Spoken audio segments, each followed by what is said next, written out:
ایک بادشاہ تھا، اس کا ارادہ اپنی مملکت کی سیر کا ہوا۔ اس کے لیے شاہانہ جوڑے لائے گئے، لیکن وہ اسے پسند نہ آئے۔ اس کے بعد تمام جوڑے اس کے سامنے رکھے گئے۔ ان میں سے ایک نہایت ہی عمدہ جوڑا اس نے پسند کیا اور پہن کر سواری منگائی۔ نہایت عمدہ گھوڑا اس کی خدمت میں پیش کیا گیا، لیکن وہ اسے پسند نہ آیا۔ اس کے بعد وہ واپس کر کے دوسرا اور تیسرا بھی پیش کیا گیا، لیکن اسے وہ بھی پسند نہ آیا۔ جب وہ بھی پسند نہ آیا تو سب گھوڑے سامنے لا کے لائن میں کھڑے کر دیے گئے اور بادشاہ کو کہا گیا کہ جو ان میں سے بہترین آپ خود پسند کر لیجئے۔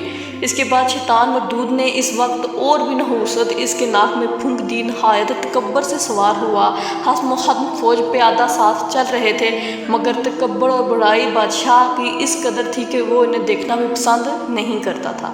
راستے میں چلتے چلتے ایک شخص نہایت خستہ حال، پرانے کپڑوں میں پھٹے پرانے کپڑے تھے، اس نے سلام کیا۔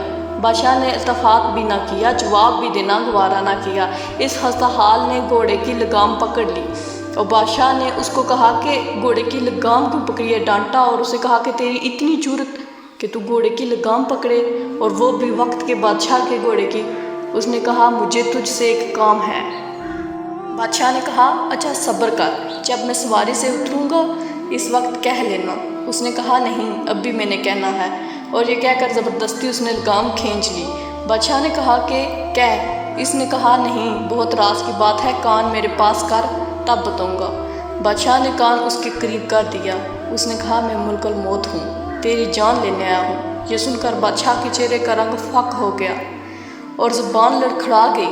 پھر کہنے لگا کہ اچھا مجھے اتنی مہلت دے دے کہ میں گھر جا کر کچھ اپنے سامان کا نظم و نسق کر دوں، کچھ بانٹ دوں، کچھ اپنے بیٹوں میں گھر والوں سے مل لوں۔ فرشتے نے کہا نہیں، بالکل مہلت نہیں ہے، اب تو اپنے گھر والوں کے ساتھ ملنا ناممکن ہے۔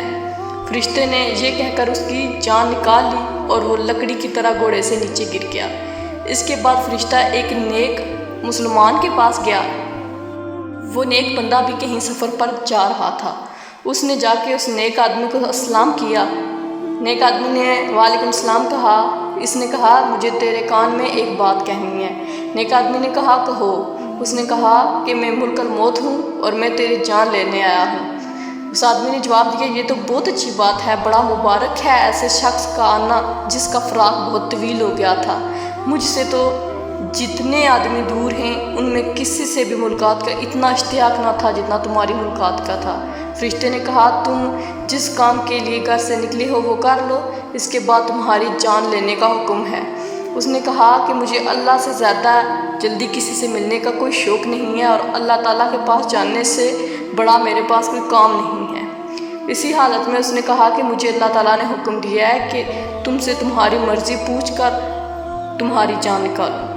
آدمی نے جواب دیا کہ میری مرضی یہی ہے کہ تم ابھی میری جان نکالو۔ فرشتے نے کہا مجھے حکم ہے کہ تمہاری خوشی کا اتباع کروں۔ اس شخص نے کہا کہ اچھا تو مجھے وضو کر لینے دو، اور جب میں سجدے میں ہو جاؤں تو روح قبض کر لینا۔ چنانچہ اس نے نماز شروع کر دی اور سجدہ میں گیا تو روح قبض کر لی گئی۔